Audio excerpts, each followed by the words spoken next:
Akashic records இது என்ன அப்படின்னா எல்லாமே ஒரு பதிவுகளாக இந்த ஆகாயத்தில் நமக்கான எல்லா பதிவுகளும் இந்த ஆகாயத்தில் இருக்கிறதா நம்பப்படுது. ஆச்சரியப்படுத்துகிற விஷயம் என்ன அப்படின்னா நம்மளோட கை ரேகை, ஒரு பெருவிரல் கை ரேகையை கொண்டு போய் கொடுத்தோம்னாலே போதும் நம்மளோட அப்பா பேர் என்ன, அம்மா பேர் என்ன, யார் போய் பார்த்தாலும் அங்கே ஒரு ஓலைச்சுவடி கிடைக்குது. எப்படி அப்போ அவ்வளோத்தையும் இவ்வளோ ப்ரெடிக்ஷன் பண்ணி அவ்வளோத்தையும் எழுதி வச்சுட்டு போக முடியுமா அப்படின்னு கேட்டால், அவங்க வர்ற அன்னைக்கு எனக்கு ஓலைச்சுவடி வேற வேற வித்தியாசமாக என் கண்ணில் படுதுங்கிறாங்க. ஓலைச்சுவடி அப்படியே தான் இருக்கு. என்னோட ஆகாஷிக் ரெக்கார்ட்ஸை நான் அக்சஸ் பண்ணி பார்த்தேன். இதுக்குன்னு நான் ஒரு குரு கிட்ட கற்றுக்கிட்டு நான் அக்சஸ் பண்ணி பார்த்தேன். இன்னைக்கு சொல்லக்கூடிய அந்த சோகால்டு என்னோட அண்ணன் எனக்கு வேற ஒரு பிறவிலாம் இதை தெரிஞ்சுக்கிட்டதுக்கு அப்புறம் நிறைய பேருக்கு வாழ்க்கையோட சுவாரஸ்யம் போயிடும். ஏன் அப்படின்னா இது எல்லாமே ஒன்றுத்துக்கு ஒன்று. இது எப்படி நமக்கு எப்படி குழந்தைங்க இப்படி வந்திருக்காங்க, நம்ம குழந்தைங்க ஏன் நம்மளோட இப்படி இருக்காங்க, ஏன் இவங்க மனைவியா வந்திருக்காங்க, ஏன் இவங்க கணவரா வந்திருக்காங்க, எல்லாத்துக்கும் அதுல பதில் இருக்கு. எதிரிகளை வெல்றதுக்கு இது கூட ஒரு வாய்ப்பு அமையுமா சார்? நேரடியா போய் நம்ம ஒரு மன்னிப்போ இல்லை கன்சோல் பண்ண ட்ரை பண்றதை விட மனசால பண்ணாலே போதுமானதா இருக்குமா? உங்க ஆன்மாக்கு பலம் அதிகம். நீங்க நம்ம வாய்மொழியா பேசுறத விட ஒரு ஆன்மா விட்டு ஒரு செயலை செய்துட்டு வர சொன்னோம் அப்படின்னா அதுக்கு பலம் அதிகம், பலம் கூடுதல். அவரோட குழந்தை அவர்கிட்ட பேசாமலே இருக்குது. நான் அவங்களுக்கு கொடுத்த சொல்யூஷன் என்ன அப்படின்னா, காலையில எந்திரிச்சு உட்காந்து ஒரு தீபம் பக்கத்துல ஏத்திங்க, உங்க குழந்தையோட ஆள் மனசுல நீங்க பேசுங்க.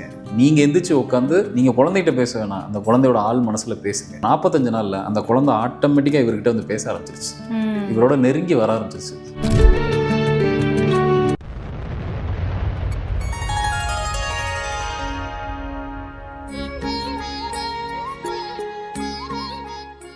ஸ்ரீ மகாஸ் இன்ஃபினிட்டி நேயர்களுக்கு நர்மதாவின் அன்பான வணக்கம். நம்மளுடைய சேனல்ல தொடர்ந்து பல்வேறு விதமான ஆன்மீக தகவல்கள் பார்த்துட்டு இருக்கோம். அந்த வகையில இன்னைக்கு நம்ம பார்க்க போற இந்த ஒரு பதிவுல ஆகாச பதிவேடு அப்படின்னா என்ன, அதை பத்தின விளக்கம் கொடுக்கறதுக்காக நம்ம கூட இன்னைக்கு பிரசன்ன ஜோதிடர் ஆஸ்ட்ரோ நியூமராலஜிஸ்ட் டாக்டர் மகாஸ் ராஜா அவர்கள் அணிஞ்சிருக்கிறாங்க. வணக்கம் சார். வணக்கம்மா சார். நம்ம தினந்தோறும் கொடுக்குற ஒவ்வொரு பதிவுகள்லையுமே ஒரு புதுவிதமான ஒரு வார்த்தை, அந்த வார்த்தைக்கு பின்னாடி இருக்கக்கூடிய வரலாறுகள் அப்படின்னு சொல்லிட்டு அது எந்தெந்த ரீதியாக நமக்கு தொடர்புடையதாக இருக்குது, ஆன்மீக ரீதியாக அந்த அளவுக்கு நமக்கு கனெக்ட் ஆகுது அப்படின்றத பற்றி நிறைய விஷயங்கள் சொல்லிட்டு இருக்கோம் சார். அதில் பஞ்சபக்ஷி பற்றி நிறைய பேர் கமெண்ட்ஸில் சொல்லியிருந்தாங்க, இது ரொம்ப புதுவிதமான ஒரு விஷயமா இருக்குது, ரொம்ப யூஸ்ஃபுல்லாக இருக்குது அப்படின்ற மாதிரி. ஸோ அதே மாதிரி இந்த ஆகாச பதிவேடு அப்படின்றது என்ன சார்? அந்த ஆகாச பதிவேடு அப்படின்ற ஒரு விஷயத்தை முதல்ல எதுக்கு கொண்டு வந்தாங்க, அதை பற்றின ஒரு விளக்கம் எங்களுக்கு கொடுங்க சார். இது இங்கிலீஷில் ஆகாஷிக் ரெக்கார்ட்ஸ் அப்படின்னு சொல்லுவாங்க, தமிழில் ஆகாய பதிவேடுகள் அப்படின்னு சொல்லுவாங்க. இது என்ன அப்படின்னா, இப்போ நம்ம பிரசனம் முறை பார்க்குறோம். இப்போ நிறைய பேருக்கு பிரசனத்தை பற்றின ஒரு அவேர்னஸ் இருக்காச்சு. பிரசனம்னா என்ன அப்படின்னு. இந்த பிரசனம்ங்கிறது என்ன, அன்னைக்கு நமக்கு கோள்கள் என்ன சொல்ல வருது, நமக்கு என்ன அனுமதி கொடுக்குது, இன்னைக்கு நான் இந்த காரியத்தை சாதிக்கலாமா, இந்த வேலையை செய்யலாமா அப்படிங்கிறதுக்கு கோள்கள் என்ன அனுமதி எனக்கு கொடுக்குதுங்கிறது தான் பிரசனம். இப்போ எல்லாரும் பிரசனத்தில் என்னோட கர்மா என்ன, இப்போ எப்படி கேட்க ஆரம்பிச்சிட்டாங்க அப்படின்னா, என் கர்மாவோட எவ்வளோ அளவில் இருக்குது, என்ன லோடு நான் வச்சுருக்கேன் அப்படிங்கிறது. இதை எப்படி பார்க்கலாம் அப்படின்னா, இது இது ரொம்ப காலமாக நம்ம ஊர் மெத்தட்லேயும் இருக்குது. இதை அதிகமாக பார்த்திங்கன்னா வெஸ்ட்டில், மேற்கத்திய நாடுகளில் இதை நிறைய பயன்படுத்திகிட்டு இருக்காங்க. அவங்க முறையில் அதை பயன்படுத்துகிறாங்க. எப்படி அப்படின்னா, இது எப்படி நம்பப்படுது அப்படின்னா, நமக்கான கர்மாவோ இல்லை நம்ம எவ்வளவோ பிறவிகள் தாண்டி வந்திருப்போம், நிறைய பிறவிகளை கடந்து வந்திருப்போம். நம்ம ஒவ்வொரு பிறவிகளில் சில ஆசைகள் சில நிராசைகள் இருக்கும். எல்லாமே ஒரு பதிவுகளாக இந்த ஆகாயத்தில் நமக்கான எல்லா பதிவுகளும் இந்த ஆகாயத்தில் இருக்கிறதா நம்பப்படுது. அப்படின்னா என்ன, இதை நம்ம ஊரில் எப்படி பார்க்கலாம் அப்படின்னா, நாடி ஜோதிடம்னு ஒரு கான்செப்ட் இருக்குது. அந்த ஓலைச்சுவடியில் சித்தர்களும் ரிஷிகளும் முனிகளும் இவங்கெல்லாம் அந்த ஓலைச்சுவடியில் எழுதி வச்சுருக்கிறதாகவும், நமக்கான அந்த நேரம் வரும்போது நம்ம போய் அதை தெரிஞ்சுக்கலாம் அப்படிங்கிறது தான் இந்த ஓலைச்சுவடி இல்லைன்னா நாடி ஜோதிடம், எப்படி வேணாலும் சொல்லலாம். ஆச்சரியப்படுத்துகிற விஷயம் என்ன அப்படின்னா, நம்மளோட கை ரேகை, ஒரு பெருவிரல் கை ரேகையை கொண்டு போய் கொடுத்தோம்னாலே போதும் நம்மளோட அப்பா பேர் என்ன, அம்மா பேர் என்ன, கூட பிறந்தவங்க எத்தனை, இப்போ என்ன நிலையில் இருக்கும், எத்தனாவது வயதில் இந்த ஓலைச்சுவடியை நம்ம பார்க்க வந்திருக்கோன்றதெல்லாம் அதில் ஒரு பாட்டாகவே வரும். அப்படி நேரடியாக போய் எக்ஸ்பீரியன்ஸ் எடுத்தவங்க நிறைய பேர் இருக்காங்க. அது ஒரு ஆச்சரியப்படுத்துகிற ஒரு விஷயந்தான். அதில் என்ன சொல்ல வருது, இப்போது 800 கோடி பேர் இருக்கும் இன்றைக்கி ஒரு அப்ராக்சிமேட்டாக உலக மக்கள் தொகை. யார் போய் பார்த்தாலும் அங்கே ஒரு ஓலைச்சுவடி கிடைக்குது. எப்படி அப்போ அவ்வளோத்தையும் இவ்வளோ ப்ரெடிக்ஷன் பண்ணி அவ்வளோத்தையும் எழுதி வச்சுட்டு போக முடியுமா அப்படின்னு கேட்டால், நான் இது சம்மந்தமாக நிறைய ஆராய்ச்சிகள் இதுக்கு பின்னாடி நிறைய நான் சுற்றிருக்கேன்.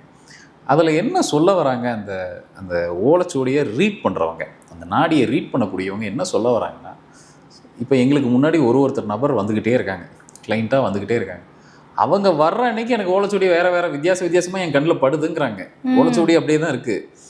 இப்போ ஒருத்தரோட பேர் வந்து ராஜான்னு இருக்குன்னா அந்த ராஜாங்கிற பேர் அந்த இடத்துல வருது சார். ஆனால் இந்த ஓலைச்சுவடி தான் இப்போ இப்படி 800 ஓலைச்சுவடி, நம்ம 800 கோடி ஓலைச்சுவடி ரெடி பண்ணியிருக்க முடியாது, வாய்ப்பே கிடையாது. அவர் என்ன சொல்கிறாரு, எனக்கு எழுத்துக்கள் அது மாதிரி தெரியுது அப்படிங்கிறாங்க. நான் இப்படி பார்த்தா எனக்கு அந்த மாதிரி தெரியுது, அதனால தான் என்னால் அவங்களோட அப்பா பேரோ அம்மா பேரோ இதெல்லாம் வந்து என்னால் எடுத்து கொடுக்க முடியுது.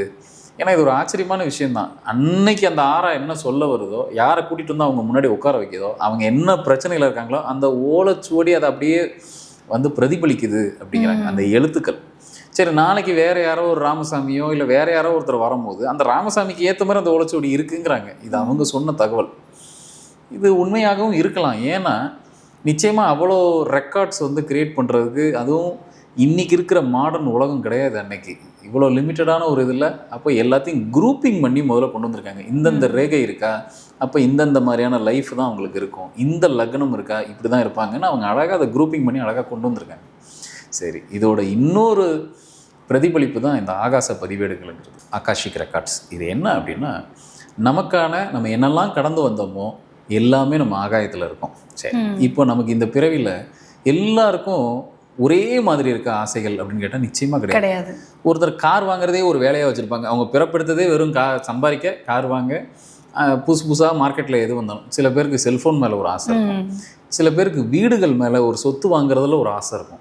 இப்படி ஒவ்வொருத்தருக்கும் ஒவ்வொரு விஷயத்தில் ஒரு ஈர்ப்பு இருக்கும். இதில் ஒரு சில விஷயங்களை அவங்க நோக்கி ஓடிக்கிட்டே இருப்பாங்க. சில பேருக்கு அது கிடைக்கும், சில பேர் அதை சேஸ் பண்ணுறதே ஒரு வேலையாக வச்சுருப்பாங்க.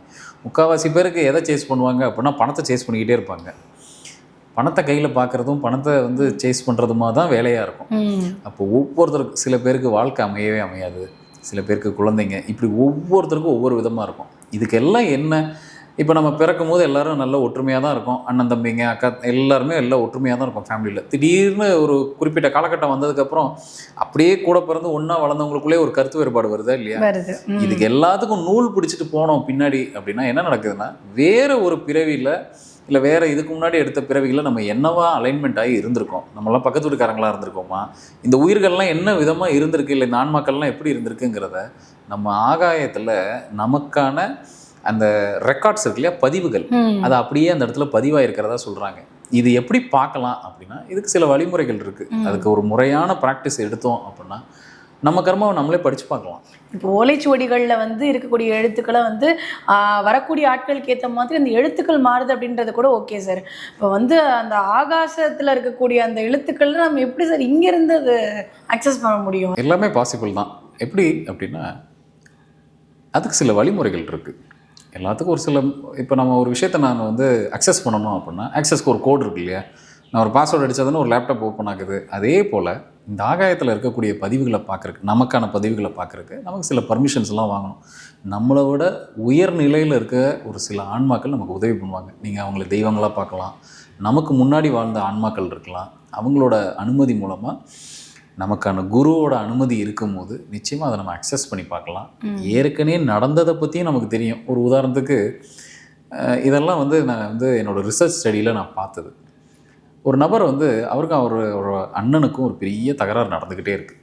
எப்போ பார்த்தாலும் ஏதாவது ஒன்று நடந்துக்கிட்டே இருக்குது. இத்தனைக்கும் பெருசாக இதுக்கு ஒரு மையப்புள்ளின்னு பார்த்தா ஒன்றுமே கிடையாது. எங்கேயோ ஒரு சின்னதாக ஆரம்பித்த பிரச்சனை அது 1 by 1 அது பெருசுப்படுத்திக்கிட்டே இருக்குது. இத்தனைக்கும் அவங்க வீடு நல்ல வசதியான வீடு, ஒரு வாழ்வாதாரத்துக்கோ அப்படிலாம் ரொம்ப கீழ்நிலையில் உள்ள வீடெல்லாம் கிடையாது. அவங்க ரொம்ப நல்ல வசதியாக தான் இருக்காங்க. இருந்துமே 2 பேருக்கும் ஒரு மனஸ்தாபம் சொத்து விவகாரத்தில்.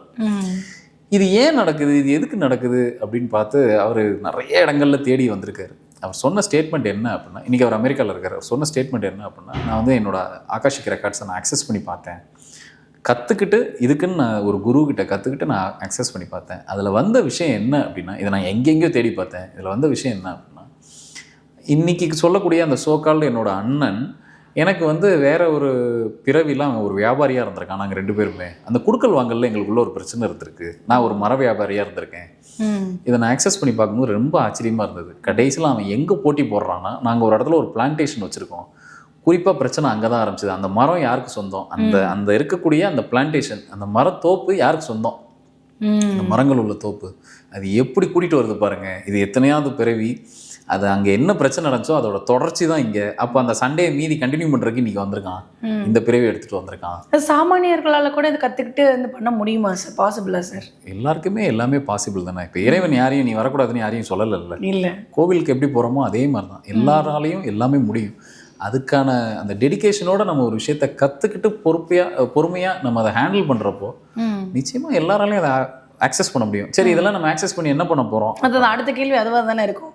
இதெல்லாம் நம்ம வந்து தெரிஞ்சுக்கிட்டு நம்ம வாழ்க்கையில் இது வரைக்கும் என்ன நடந்தது அப்படின்னு தெரிஞ்சுக்கிறது ஓகே, ஒரு சுவாரஸ்யத்துக்காக தெரிஞ்சுக்கலாம். ஆனால் இதுக்கப்புறம் என்ன நடக்கும் அப்படின்றத கூட நம்மளால அதை வச்சு கணிக்க முடியுமா சார்? இது சுவாரஸ்யத்துக்காகலாம் தெரிஞ்சுக்க முடியாது. இதை தெரிஞ்சுக்கிட்டதுக்கப்புறம் நிறைய பேருக்கு வந்து வாழ்க்கையோட சுவாரஸ்யம் போயிடும். ஏன் அப்படின்னா இது எல்லாமே ஒன்றுத்துக்கு ஒன்று. இது எப்படி நமக்கு எப்படி குழந்தைங்க இப்படி வந்திருக்காங்க, நம்ம குழந்தைங்க ஏன் நம்மளோட இப்படி இருக்காங்க, ஏன் இவங்க வந்து மனைவியாக வந்திருக்காங்க, ஏன் இவங்க கணவராக வந்திருக்காங்க, எல்லாத்துக்கும் அதில் பதில் இருக்கும். எல்லா கேள்விக்கும் அந்த இடத்துல ஒரு பதில் இருக்கும்.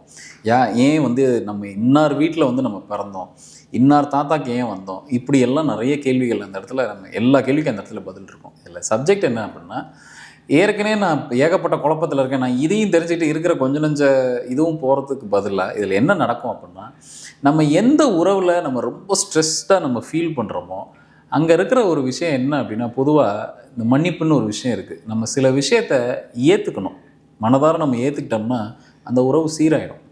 நீங்கள் ஒன்றும் இல்லை, நீங்கள் எதிரி எல்லாம் அவங்களெல்லாம் உருவாகிறதில்ல. நீங்கள் யாரை எதிரியாக நினைக்கிறீங்களோ அவங்க எதிரியாக ஃபார்ம் ஆகிடுவாங்க.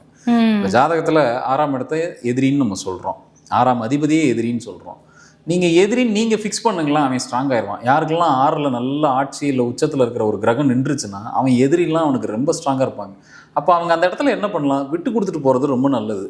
ஒன்று, அதை தாண்டி அவங்களுக்கு விரோதம் வர ஆரம்பிச்சிருக்கு அப்படின்னா அந்த எதிரி கிட்ட நம்ம டெய்லி போயிட்டு மன்னிப்பு கேட்டுட்டு வர முடியாது, அது நல்லா இருக்காது. அப்போ நீங்கள் உள்ளார்த்தமா இந்த பிரச்சனைக்கு இதுதான் காரணம், விட்டுரு என்னைய, ஏதோ ஒரு பிறவியில் நான் உனக்கு ஏதாவது தப்பு பண்ணிட்டு கூட வந்திருக்கலாம், இந்த பிறவியில் நான் உங்ககிட்ட இருந்து அதில் விடுபட நான் நினைக்கிறேன் அப்படின்னு சோல்ஃபுல்லாக நம்ம நிறைய விஷயங்கள் பேசலாம். இதில் நிறைய வழிமுறை இருக்குது. ஒரு பிரச்சனை இப்போ எதிரிகளை வெல்றதுக்கு இது கூட ஒரு வாய்ப்பு அமையுமா சார்? வந்து நேரடியாக போய் நம்ம ஒரு மன்னிப்போ இல்லை வந்து கன்சோல் பண்ண ட்ரை பண்ணுறதை விட மனசால வந்து பண்ணாலே போதுமானதாக இருக்குமா? உங்கள் ஆன்மாக்கு பலம் அதிகம். நீங்கள் நம்ம வாய்மொழியாக பேசுகிறத விட ஒரு ஆன்மா விட்டு ஒரு செயலை செய்துட்டு வர சொன்னோம் அப்படின்னா அதுக்கு பலம் அதிகம், பலம் கூடுதல். எனக்கு தெரிஞ்சு அப்படி ஒரு என்னோட கிளைண்ட்டு தான், அப்படி ஒரு நபருக்கு நான் அப்படி ஒரு சொல்யூஷன் கொடுத்தேன். என்னென்னா, அவரோட குழந்தை அவர்கிட்ட பேசாமலே இருந்தது. இத்தனைக்கு சின்ன குழந்தை தான், அது ஒன்றும் பெரிய ஏஜெல்லாம் இல்லை. நான் அவங்களுக்கு கொடுத்த சொல்யூஷன் என்ன அப்படின்னா, காலையில் எந்திரிச்சு உட்காந்து ஒரு தீபம் பக்கத்தில் ஏற்றிங்க, உங்கள் குழந்தையோட ஆள் மனசில் நீங்கள் பேசுங்க. நீங்கள் எந்திரிச்சு உட்காந்து நீங்கள் குழந்தைகிட்ட பேச வேணாம், அந்த குழந்தையோட ஆள் மனசில் பேசுங்க. நான் சொல்கிற குழந்தைக்கு ஒரு 15 வயசு இருக்குன்னு வைங்க, அந்த குழந்தையோட ஆள் மனசில் பேசுங்க.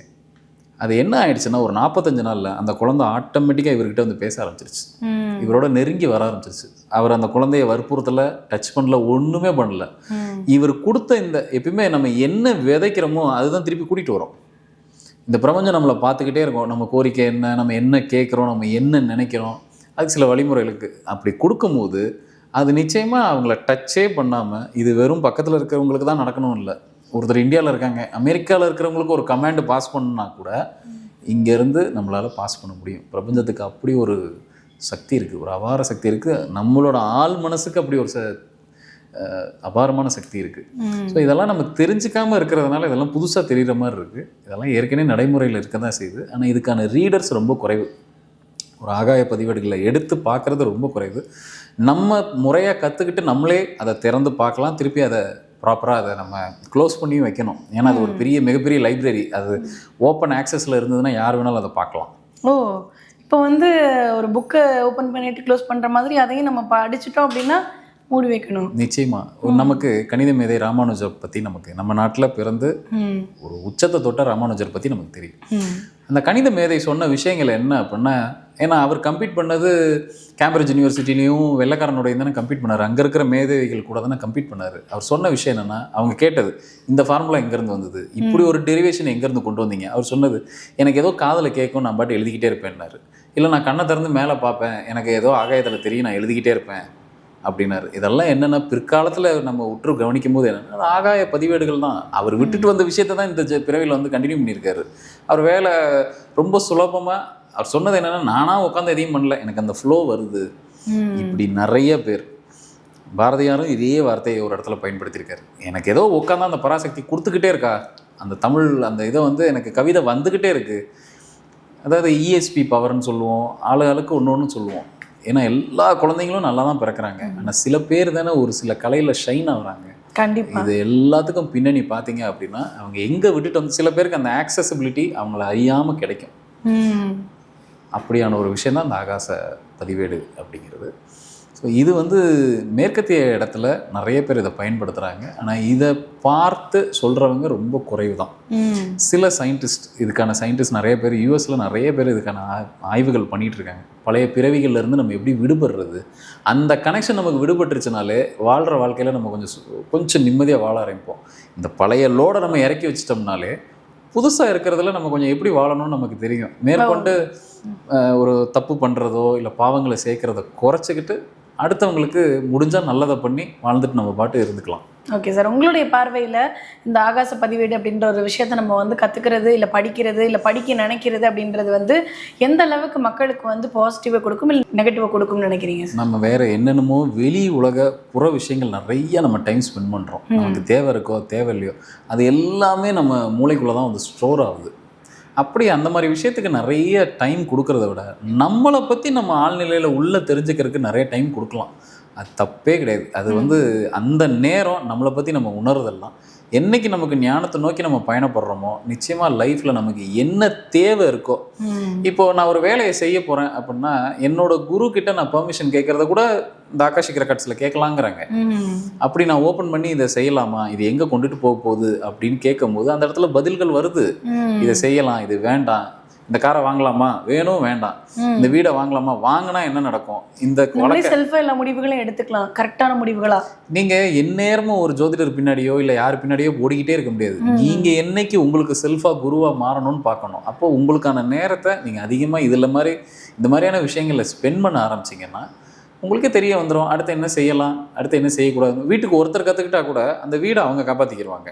அவங்களுக்கு தேவையான அந்த நல்ல விஷயங்களை என்னைக்கு எதை செய்யலாம், என்ன பண்ணலாம் அப்படின்ட்டு அவசரப்படாமல் இது மாதிரி ஏகப்பட்ட விஷயங்கள் நம்ம எல்லாத்தையும் அவங்க முன்னோர்கள் வந்து செஞ்சு வச்சுட்டு போயிட்டாங்க. நம்ம ஒன்று ஒன்றா நம்ம பார்க்குறதுக்கே இந்த ஒரு பிறவி பத்தாது.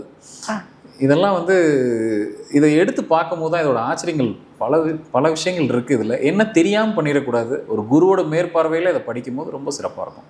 கண்டிப்பாக சார். ஏன்னா வந்து ஒவ்வொரு பதிவுகள்லையுமே நம்மளுடைய நேயர்களுக்கு அப்படின்றத தாண்டி வந்து உங்ககிட்ட படிக்கணும்னு ஆசைப்படக்கூடிய பல ஸ்டூடெண்ட்ஸுக்கு வந்து புதுசாக இருக்கக்கூடிய நிறைய விஷயங்கள் கற்றுக் கொடுத்துட்டே இருக்கீங்க. ஏன்னா பணத்தை வந்து எப்படி அட்ராக்ட் பண்ணுறதா இருக்கட்டும், இல்லை இப்போ நீங்கள் சொன்ன அந்த ஆகாச பதிவேடாக இருக்கட்டும், பஞ்சபக்ஷியாக இருக்கட்டும், நிறைய விஷயங்களை தொடர்ந்து உங்களுடைய ஸ்டூடெண்ட்ஸ்க்கு கொடுத்துட்ருக்கீங்க சார். கண்டிப்பாக உங்களுடைய கிளாஸஸில் நிறைய பேர் படித்து அடுத்தடுத்த தலைமுறைக்கு இந்த ஒரு அழகான அற்புதமான கலையை வந்து எடுத்துகிட்டு போகணும் அப்படின்னு நாங்கள் விருப்பப்படுறோம் சார். ரொம்ப நன்றி சார். நன்றிம்மா.